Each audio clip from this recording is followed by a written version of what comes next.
Почитувани, сите наши добронамерни и навремени предупредувања во врска со проблемите со учебниците за жал се оствариле.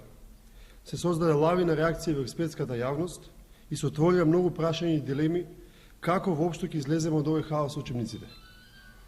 Да бидеме јасни и прецизни, за СДСМ е абсурдно да се оди на комплетна ревизија на учебници со истиот персонален состав на Националната комисија за учебници и со вклучување на Бирото за развој на образование во процесот на ревизија.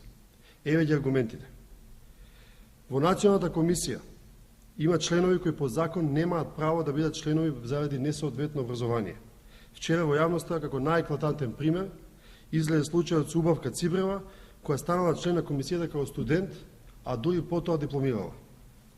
Второ, најголемиот дел од членовите на комисијата не се компетентни за работата што ја вршат. Кога минимум критериум за да се биде член на оваа комисија би бил барем еден напишан учебник, книга или монографија, тогаш само неколку членови од комисијата би биле компетентни за тоа.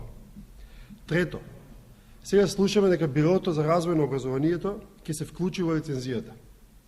Огромен дел од советниците во Бирото за развој на образование се автори на веќе одобрени учебници од прво до 8 деление и тие учебници се веќе во потреба. Ова може секој да го прочита на насловните страници на постоечките учебници. Како тоа авторите на постоечките учебници мислат да се рецензираат самите себе си. Ете затоа, господине министар, ви се лоши учебниците. Националната комисија за учебници е некомпетентна, а старо-новите ревизори имаат конфликт на интереси.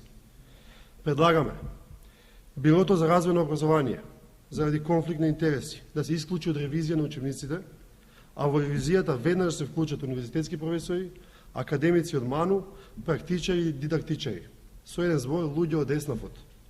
Само така ќе можеме евентуално да се надеваме дека учебниците ќе го имаат потребниот квалитет. Второ, Националната комисија за учебници предлагаме да се поднесе колективна оставка како морален чин, бидејќи нема законски основ за престанок на нејзиниот мандат. Ве молиме, министре, послушайте ги нашите добронамерни совети. Школската година почнува за 5 дена, нашите ученици заслужуваат квалитетни учебници, а не изнасилени решенија. Благодарам, поведете прашање евентуално.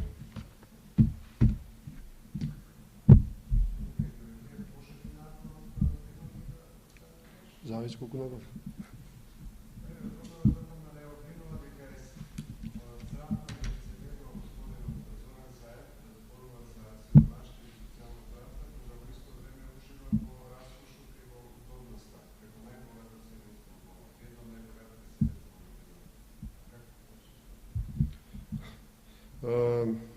Зоран Заев и неговото потесно семејство од 1991 година па навака водат приватен бизнис, семеен бизнис.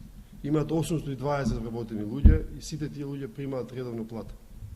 Затоа и не е воопшто чудно да имаат таа собственост која што наведува бичиклиски препоставувам.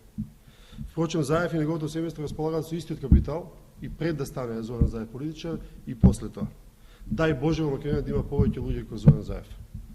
Она што е малку чудно е како тоа може да кажеме братучетот на телохранителот на братучетот на Груевски, кој прима плата од Министерството за внатрешни работи од отприлика 23.000 денари, може да си дозволи луксус да летува на Малдиви, каде што едно ноќевање кошта најмалку 600 евра.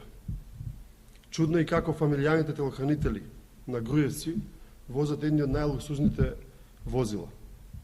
Само за пример, мотор на Ален Зекиров со кој усмрти пешак без никаква одговорност кошта најмалку 20.000 евра, а неговиот Мустанг кошта повеќе од 30.000 евра. Тоа е чудно, а не зашто Зоран Заев има стегнато таква. Толку? Благодарам.